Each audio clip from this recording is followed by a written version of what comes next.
Okay, Texans fans, I know you're concerned about the state of the offensive line, and I don't blame you. You trade Laramie Tunzel, you cut Shaq Mason, you trade Kenyon Green. That one was actually probably a positive. But you understand what I'm saying. The Texans' offensive line, it's in dire straits. It's going to need a lot of work. But you know what's even more terrifying than the state of the Texans' offensive line? The Houston Texans defense. That's what's terrifying. If I'm a quarterback, if I'm an offensive head coach, a play caller in the NFL, I do not want to see the Houston Texans defense because I think the Texans will have the most dominant defense in football in 2025. Welcome, football fans, Texans fans, to a little rant about what I believe will be the best defense in the NFL this season. Gronk, spike the like button to show your love. Get in the comments and let me know if you think I'm right. Do the Texans have the best defense on paper entering 2025? Let's start it off with this. How did the Texans perform on defense in 2024? I would say, by my eye test, somebody that watches every game, every team, and knows them inside and out, that the Texans probably had the second best defense in the NFL last year, only behind a borderline historic defense, the Philadelphia Eagles. And some may say, well, then why are the Eagles not the best defense entering 2025? And I would say that's probably their competition. The Eagles have an awesome defense, but they did lose a couple of pieces. They lost Milton Williams to my Patriots. Milton Williams is an awesome player. He was actually the second highest graded pass rushing defensive tackle in football last year, only behind Chris Jones. Josh Sweat, a regular 8 to 10 sack man, leaves to Arizona. CJ Gardner-Johnson, he's actually a Houston Texan. We'll talk about him in a little bit. They also lost a depth linebacker who started in the Super Bowl, Oren Burks. Okay, they retained Bond, that's good, but they currently have holes at safety. They might have a hole at corner because Darius Slay is gone, although they did sign Adoree Jackson. But it just feels like when you look at the Eagles' depth chart and you look at all three layers, all three levels, they're not as good in the front. They're not as dominant of a pass rushing variety because they're replacing guys like Sweat and Williams with upside options like Ojulari and Uche, but not exactly guys that I would count on, okay? And they still have Jalen Carter. They've got Zach Bond. They have Quignon. They have Cooper DeJean. They've got great pieces. Don't get me wrong. But when I look at the Texans defense, I look at a unit 6th in EPA allowed, 4th in success rate, 7th in pass EPA, 6th in rush EPA, 5th in first downs allowed, and 5th in turnovers forced. And when you go even deeper than that, they were 3rd in net yards per attempt through the air. I think they were an elite pass defense last season, both in the secondary and in the pass rush. 11th in yards per attempt on the ground allowed. And when you get even deeper than that, they were actually 2nd in yards allowed per drive, 2nd in plays allowed per drive, and 2nd in time of possession allowed per drive. And this was all complemented by a mediocre offense. They won their division. They even won a playoff game on the back of the defense, not the offense. As much as we love to talk about CJ Stroud, Joe Mixon had a good season. Nico Collins is a stud. The offense was all over the place. They couldn't block anybody. The run game was inconsistent. I thought that the offensive coordinator and play calling was just not it last year. And the defense had to carry the load in big games and really in any game.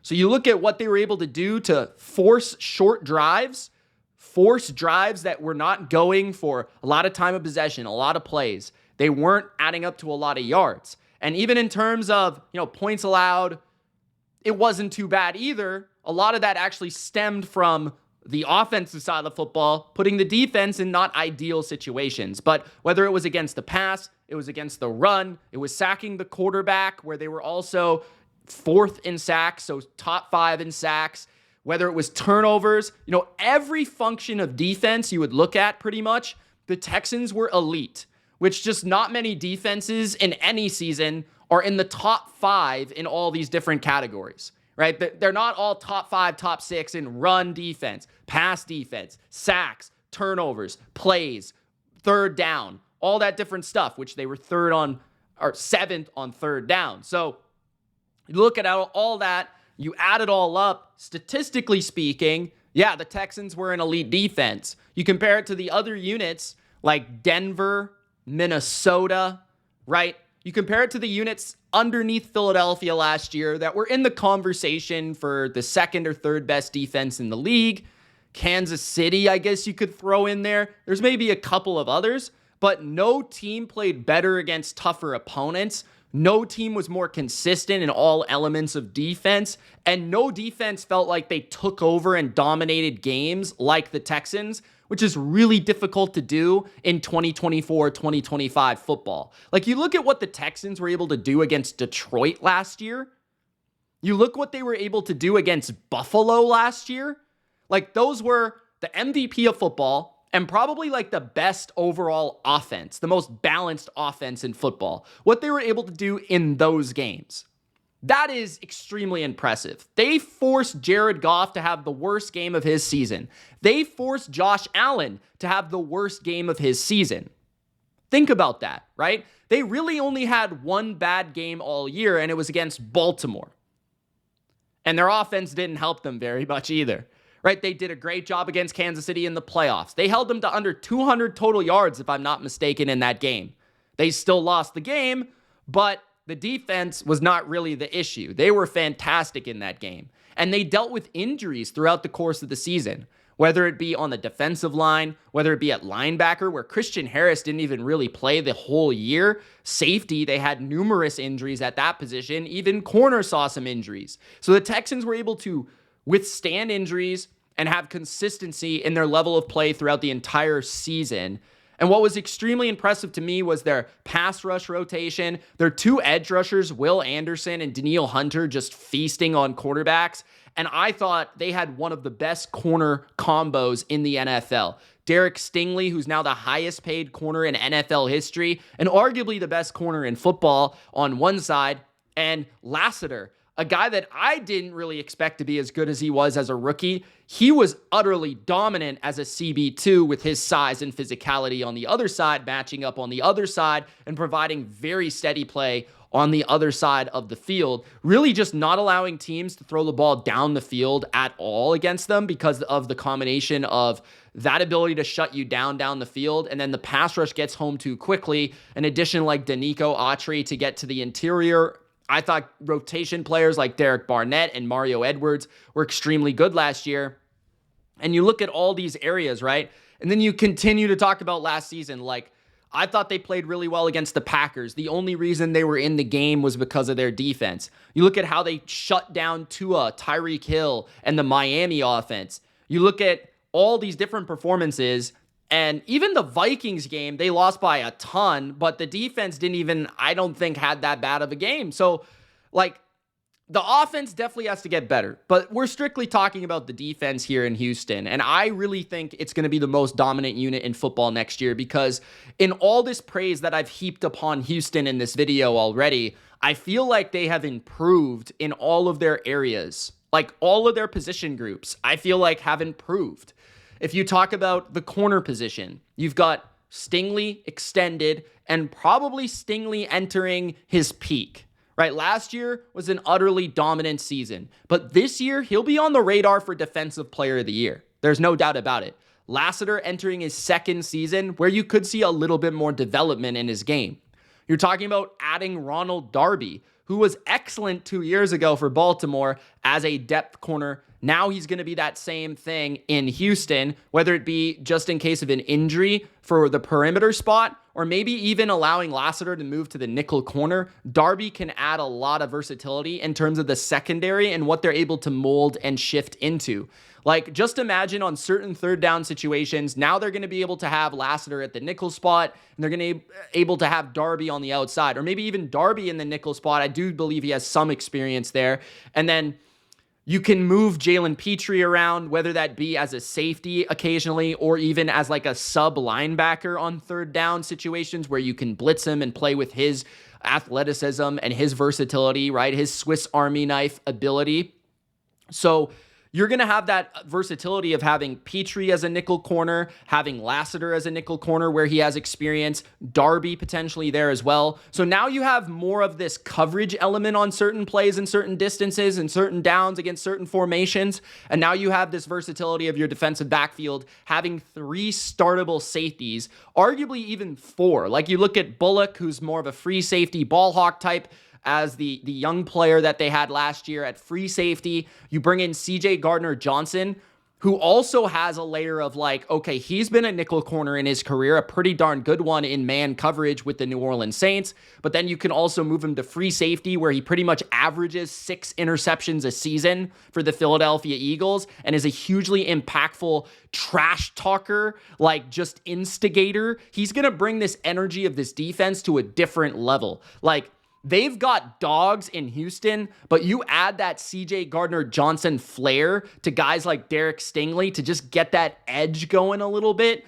get guys like Danielle Hunter, like a little bit more pumped up. Like, you're talking about potentially a defense that's just going to play more angry because they've got this guy at safety that's just getting everybody riled up, everybody pumped up. And I love CJ Gardner-Johnson because I love that edginess. I think it's needed in football, especially on defense. So you've got him who can cover like a corner. He's really good at, reading the quarterback. He's very opportunistic, and he can lay a big hit occasionally. He's not the best tackler, but can lay a big hit occasionally. And then you've got Jalen Petrie, who's that nickel, but then can also be a safety. But, you can also have him as linebacker. Jimmy Ward, right? Like, Jimmy Ward can be a nickel. Jimmy Ward can be a safety. Is Jimmy Ward going to stick around on the roster? Because it feels like they're 4 deep at safety right now. But Jimmy Ward is not always accountable for staying healthy. So now you don't have to account for him always being available, right? Instead of having Eric Murray out there, rolling out there as your guy, as your starter, now you've got CJ Gardner-Johnson and Bullock as your starters. You got Jimmy Ward rotating in as a backup nickel and as a extra linebacker, sub linebacker, or as an extra safety. So you can use Jimmy Ward when he's available in a more treatable way, right? You've got MJ Stewart still back there as even more experienced depth at the safety position. And the defensive line is just ridiculous. I mean, you got Danielle Hunter, who was the 12th graded edge last year. You have Will Anderson, who was the 9th graded edge last year. I would say these are 2 of the top 10 edge rushers in football. I think Will Anderson is top 5. I mean, this guy is ridiculously good. His motor is incredible. His run game is incredible. And his relentlessness is off the charts. Danielle Hunter has just been a dog his entire career. He just never stops. And he's just a force. I mean, an absolute force.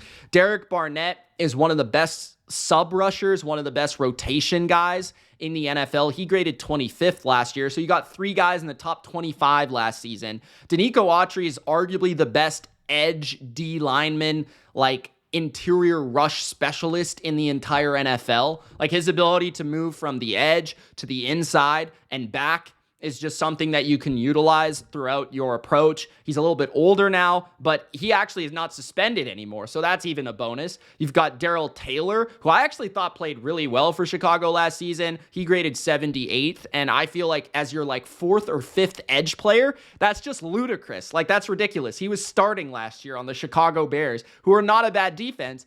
Mario Edwards, I think, is a pretty good pass rusher for them. He's a rotation player, 64th last year at defensive tackle. Sheldon Rankins returns. Sheldon Rankins was a 6-sack guy under D'Amico Ryans 2 years ago. He ends up signing with the Bengals, and it doesn't really work out. He's back with Houston. That's the typical Nick Caserio, Bill Belichick type of maneuver, where it's like, this guy works in our system. He doesn't work in your system. Bring him back. He's going to be good for us. It's like the Jamie Collins effect, right? You got Tim Settle, who graded 58th. He's more of the bigger-bodied run defender, and you've still got names on top of that that can come in and stop the run as well. So I mean, and then linebacker. I mean, how am I forgetting Azeez Al-Shaair, who is an absolute missile, a little bit of an edge there with that guy. Just got to make sure he keeps his head on straight. But that's kind of what you love about his game. He's absolutely a 49er linebacker through and through, a D'Amico linebacker. Like, he's fearless, he's ferocious, he flies, and he's good all around, I think. Christian Harris is excellent in space, very good movement, very good coverage skills. I think he's super underrated. To'o had a really good season last year too. Not quite the cover man, not quite the athlete that Harris is, but I think he brings more of a thumping force. So, I mean, I look at this defense, and there's really no holes. I can't say that about any other defense. I think some Texans fans might have a tiny concern about size on the interior and run defense, but they could still address that throughout the draft potentially. But I actually think Sheldon Rankins mostly does address that, and that helps for sure. And then having Danico Autry all the time, having him bump out to edge occasionally, having Darrell Taylor, that extra layer of depth, having Harris the entire season. Like, all these things are going to help. Jalen Petrie being back, that's going to help your run defense. So I feel like the Texans defense is going to be terrifying. Like, I think from a pass rush perspective, it's one of the best in football. From a linebacker perspective, it's one of the best in football. From a safety depth perspective, it's very, very good. From a top 2 corner, now top 3 corner, like, you've added that layer. Like, last year, I felt like they were too dependent on Stingley and Lassiter. Well, it feels like now they've got that extra layer of depth, and they're probably still going to add some veteran guys or bring back some guys they had last year. I just look at every layer, and it's like, there's depth here, there's talent here, there's youth here. Like, at every position, there's veterans I like at every spot. Like, you can't really complain. Like, you look at every single spot, it's like Stingley and Lassiter are both young, in their prime, whatever, right? You've got Darby, who's that veteran who started so many games, played at a high level in his past. Like, CJ Gardner-Johnson and Jimmy Ward are more the veteran types, while you got Petrie and Bullock at the safety defensive back level. Al-Shaair is more the veteran, while the other two are more of these younger, kind of just peaking players. Hunter is the veteran. Barnett is the veteran. Autry is the veteran, while Anderson is just entering his peak. Mario Edwards, Sheldon Rankins. I guess defensive tackle is more so of a veteran group, but that would be the one area they might draft, right? So I feel like the Texans, like, when I look at this defense too, what it also tells me is, to go full circle on this video, guys, is that they're going to be drafting offense. Like, they're going to be drafting offensive line through and through on every single pick, potentially. Like, it's going to be an offensive line driven draft, maybe a little bit of receiver, maybe a tight end, but I don't know. But I feel like it's going to be offense, because this defense has just so much depth already. It's not like it's nonsensical to even draft anybody. So yeah, I think the Texans have the best defense in football right now as I'm sitting here, March 18th, 2025. I think they're going to be the best defense in football, because I think in 2025, they can cover.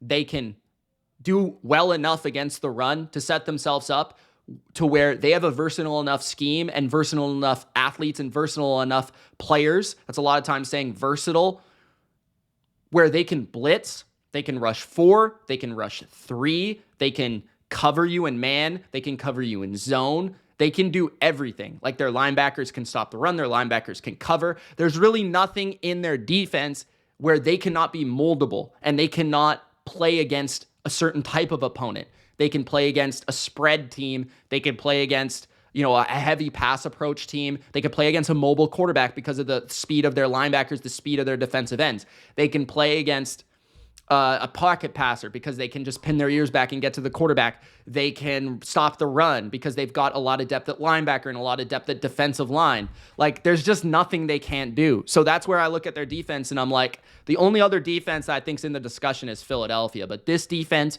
is terrifyingly good. I'm looking forward to watching them in 2025. If you enjoyed this video, spike the like button, and don't forget to subscribe. It's Mitch. Peace.